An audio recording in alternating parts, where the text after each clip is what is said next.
Kaya mo nga bang mawala siya sa buhay mo? Tulad ng ginawa mo kay Pamela. Muling tanong ni James. Of course I can. Biglang sigaw ni Vera at bumaling kay James. Kaya ko siyang mawala sa buhay ko. Para sa'yo, James, ikaw ang ayaw kong mawala sa buhay ko. Kaya gagawin kong lahat makasama lamang kita, kahit na ako pang pumatay sa kanya. Mariing dagdag ni Vera. Di naman nagawang tumagon ni James at seryoso lang nakatingin dito. Nasa isip niya talaga bang handa itong pumatay? Makuha lamang ang gusto nito? Ngunit alam mo rin kung ganong kabigat na tao si Albert. Hindi mo siya mapapatumba ng basta na lamang. At kapag nalaman niya ang relasyon natin, sa tingin mo ba, matutuwa siya? Saad ni James. Napairap na lang si Vera dahil naiinis na siya sa mga tanong ni James. Isa sa ayaw niyang pag-usapan ay tungkol sa pribado niyang buhay, lalo na kung tungkol sa pamilya at asawa na hindi niya ginusto. Mas matanda ng 10 taon si Albert sa kanya at kilala to bilang pinuno ng isang sindikato na minsan na rin niyang nakasama. Di niya gustong pamamalakan dito lalo na sa negosyo. Kaya gumagawa rin siya ng sariling paraan para kumalas sa buhay nito at makuha ang kalayaan na noon niya pa gustong makuha. Ngunit sa lagay niya ay nahihirapan pa rin siya kahit na hindi niya yun sabihin. Hindi. Kaya nga lihim lang ang relasyon natin, di ba? At tinayaan kitang ipakasal kay Pamela para hindi siya maghinala. Tss, pwede ba? Huwag na natin pag-usapan ng mga malas sa buhay natin. Ines na sabi ni Vera at naglakad patungo sa pinto. Ngunit hindi pa siya tuluyang lumalabas, suminto muna siya. Pagkatapos ng libing, kikilos sa tayong dalawa para sa'yo na mapunta ang ilan sa ari-arian ni Pamela at maging ang posisyon sa kumpanya. Sa ngayon, manahimik na muna tayo. Aalis na ako dahil talagang nawalan na ako ng gana sa pinag-usapan natin. Magkita na lang ulit tayo. Seryoso niyang sabi dito, tuloy na ngang umalis. Napabuntong hininga na lang si James. Nang makaalis sa si Vera, napakahawak siya sa kanyang noo at napakamot. Hindi niya alam kung anong kanyang gagawin. Kung aayon bang lahat sa plano ni Vera at lumihis siya dito, lalo pat alam niyang buhay pa si Pamela. Napapikit na lamang siya at pinapakalma ang kanyang sarili. Sumasakit ang ulo niya dahil sa komplikado nilang sitwasyon ngayon. Samantala, nakangiting nakatingin si Pamela sa maliwanag na kalangitan. Kasalukuyan silang nasa itaas ng burol habang may nakalapag na kumot at inuwin sa kanyang tabi. Sa kanyang kaliway naroon ang tent na ginawa ni Raph kung saan sila magpapahinga ngayong gabi. Dahil hindi na rin naman nila kakayanin pang bumalik sa rest house. Idagdag pang pagod na rin sila sa kakalakad kanina. Mula sa kanyang gilid tumabi si Raph. Inabot sa kanyang alak na dala nila kanina. Naubos na kasi ang isang bote ng wine na dala nila kanina, kaya isang bote na lang ng alak ang kanilang iniinom. Makikita rin ang kadiliman sa paligid, ngunit hindi rin to masyado madilim dahil sa sobrang liwanag ng buwan sa langit, kasama mga kumikislap na bituin. Mukhang naaaliw ka habang nakatingin sa itaasa. Nakangiting pula ni Raph sa kanya. Napangiti naman si Pamela, bumaling kay Raph na nasa kanyang tabi. Bigla niyang naramdaman ang kamay nito na humawak sa isang kamay, kaya mas lalo siya napangiti. Oo, ang gandang tingnan ng buwan. Talagang buo siya. Nasiyang lumiliwanag sa buong paligid. Hindi ko mapigilan ang mapangiti habang nakatingin dito. Nakangiting sabi ni Pamela at muli tumingin sa kalangitan. Napangiti naman si Raph habang nakatingin kay Pamela. Nakikita niya ang saya sa labi at mga mata nito.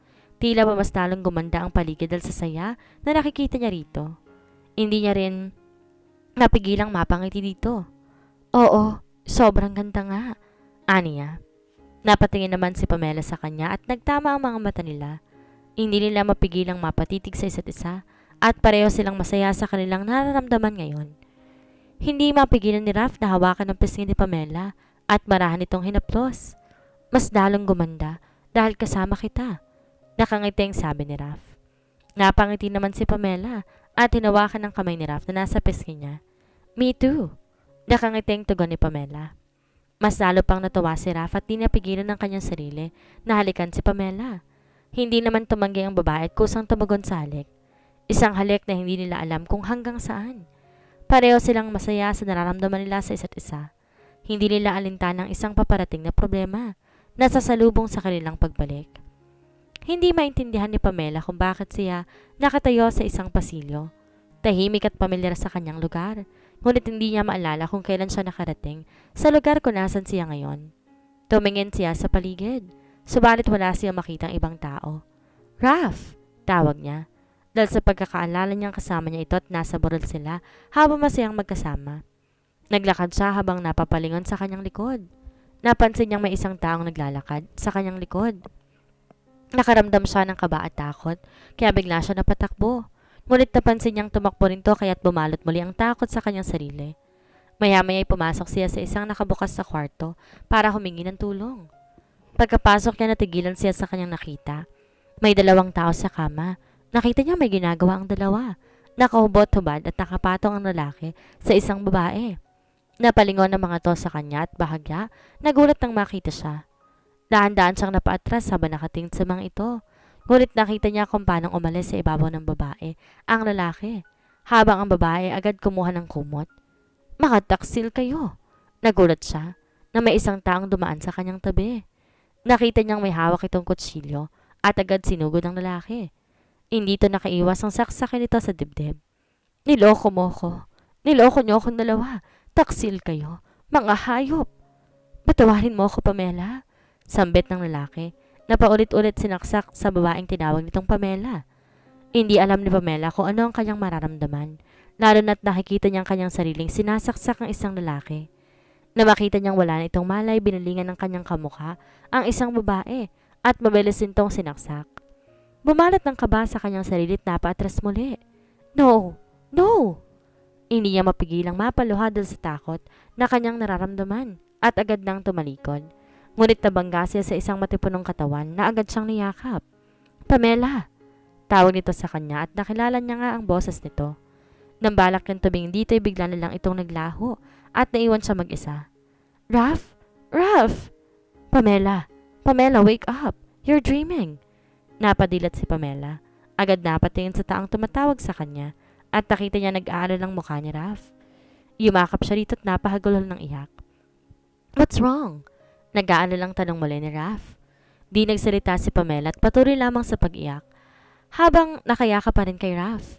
Hinayaan na lang muna siya ni Raph na umiyak habang hinahaplos nito ang kanyang likod. Inawakan ni Raph ang kanyang mukha at pinanasan ng luha nito.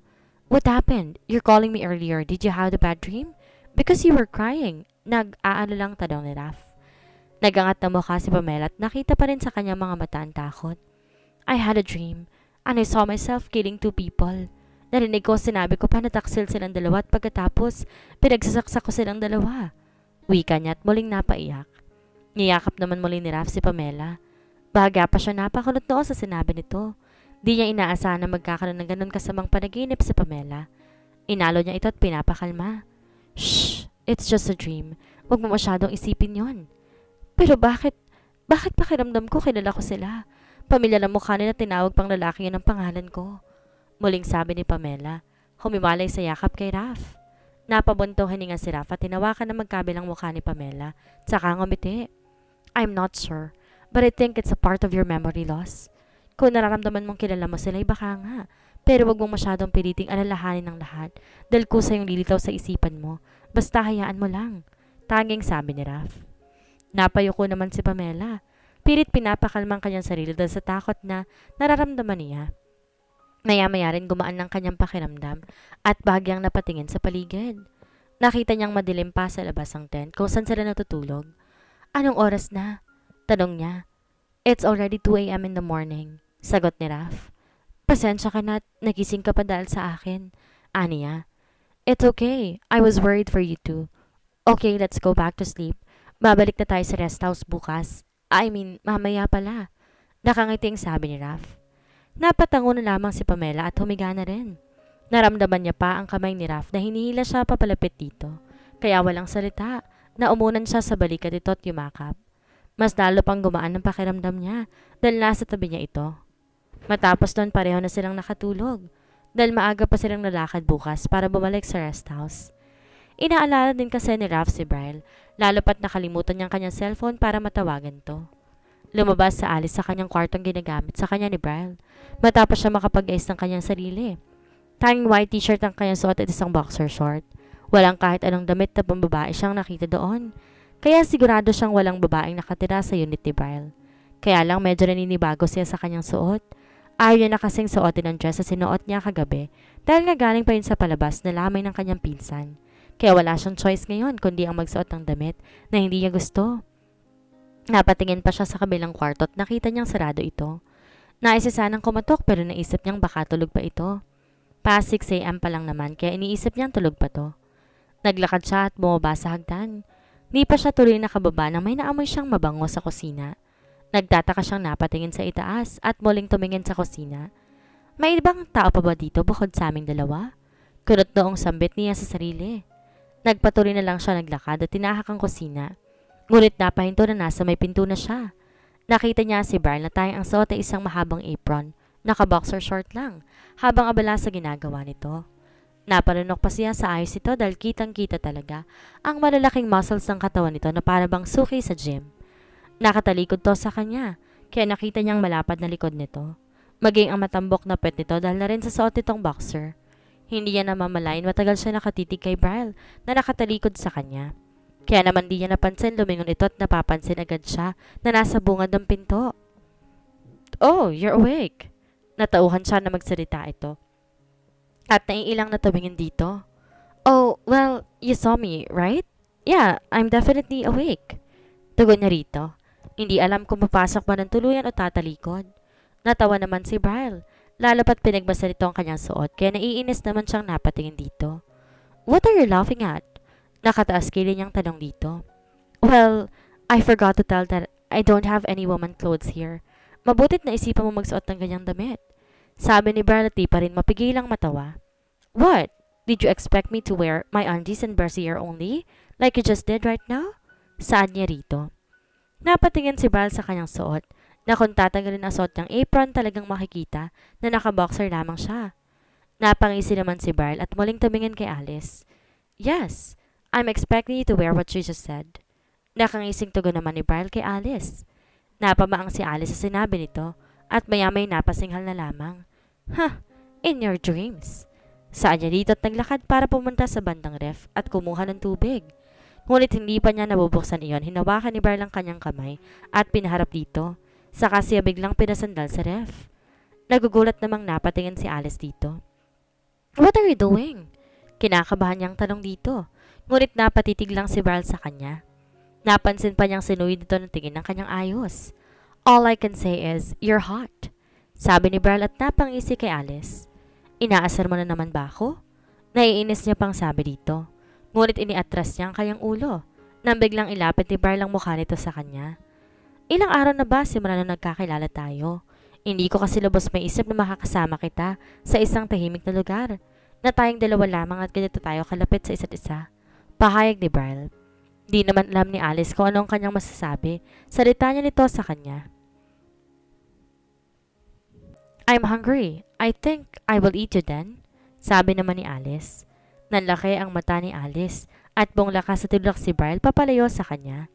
"You're gross. What the hell are you saying?" Saan niya rito at bahagyang lumayo. Nandidiri pa siyang lumalayo kay Brian habang napapailing to nakatingin sa kanya. Nakita niyang may nakahain na sa lamesang pagkain at nakakagulat para sa kanya na nakapagluto na pala kaagad ito. "Nakakatuwa ka talaga." Narinig pa niyang sabi ni Brian, kaya napaismid siyang bumaling dito. "Pwede ba? Huwag ka magsalita ng kung ano-ano. Mas mabuti pa kumain na lang tayo." Sabi niya dito at umirap. Naglakad naman palapit si Brian sa may mesa at umupo sa upuan kaharap ngayon ni Alice. Hindi niya mapigilang mapangiti habang nakatingin ngayon kay Alice na inaasar niya. "Bakit? Hindi mo pa ba naranasan ng kainin?" Nakangising sabi ni Brian. Napakunot noon naman si Alice sa sinabi ni Brian.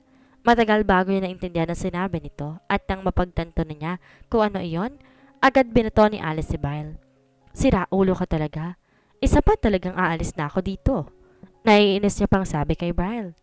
Pinigilan naman ni Brian na matawa at tinaas ang kanyang kamay upang tumigil sa pang-asal niya dito. Fine, I'll stop. By the way, let's eat." Saad ni Brian at nagsimula ng kumuha ng pagkain. Pero pasimple pa rin siyang sumusulap kay Alice na masama ang tingin sa kanya. "Ngayon na ba tayo pupunta sa isla? Natawagan mo na ba si Raph?" Maya-maya ay tanong ni Alice. Umiling lang si Brian bago sumagot. "Hindi ko pa rin siya makontak kaya oo, pupunta tayo ngayon doon pagkatapos natin kumain." Sagot ni Brian. Napatungo naman si Alice at muling kumain. Ngunit naalala niyang wala pala siyang damit. "Pwede bang dumaan muna sa bahay namin para kumuha ng damit?" Sabi niya kay Brian.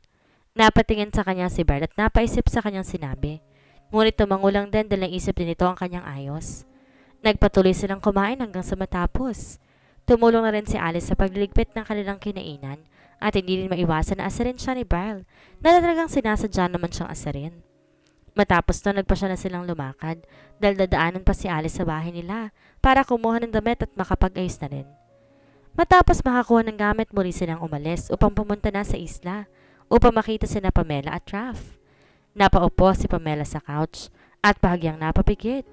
Kararating lang nila sa rest house at dama nila ang pagod dahil sa haba ng nilakad nilang dalawa.